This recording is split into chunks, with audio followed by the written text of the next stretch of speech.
At narito na naman ang mainit na balita mula sa mundo ng social media na hatid sa inyo ni Madam Chika. Isang controversial na balita ang umani ng pansin mula sa pamahalaan kamakailan lang. Ang kalihim ng Department of Justice na si Secretary Boying Remola ay nagkaroon ng isang matinding pahayag na nagdulot ng mga tanong at haka-haka. Ayon sa kanya, siya ay nagtataglay ng malalim na pagsisisi at humihingi ng tawad sa publiko ukol sa mga nagawa niyang kasalanan. Ano nga ba ang mga kasalanan na tinutukoy ni Remola at ano ang mga revelasyon na kanyang ibinahagi?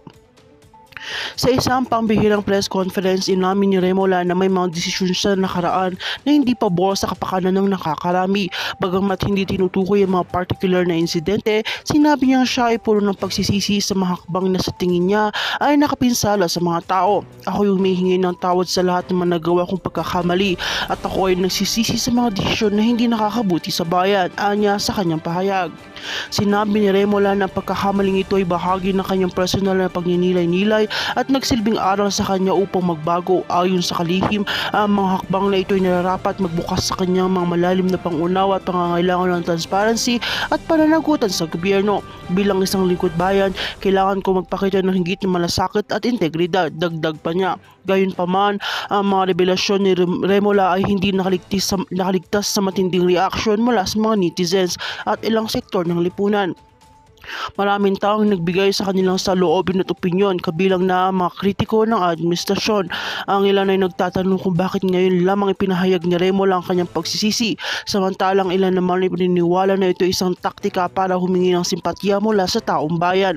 Sa kabilang banda, may mga tumanggap din sa pahayag ni Remola at nagpakita ng suporta. Ayon sa ilan ng kanyang katapangan na aminin ng mga pagkakamali ay isang hakbang patungo sa pagpapabuti at pagbabago sa gobyerno. Bihira ang mga leader na may tapang na magpatawad sa kanilang sarili at magbago. Makikita natin dito ang kanyang malasakit sa bayan, sabi ng isang political analyst. Sa mga susunod na araw, inaasahan na magkakaroon pa ng mga bagong pahayag si Remola hinggil sa kanyang mga plano para sa itama ang kanyang pagkakamali. Tinitignan ng marami kung paano niyang gagamitin ang pagkakataong ito upang muling buuin ang tiwala ng taong bayan at mapabuti ang sistema ng pamahalaan.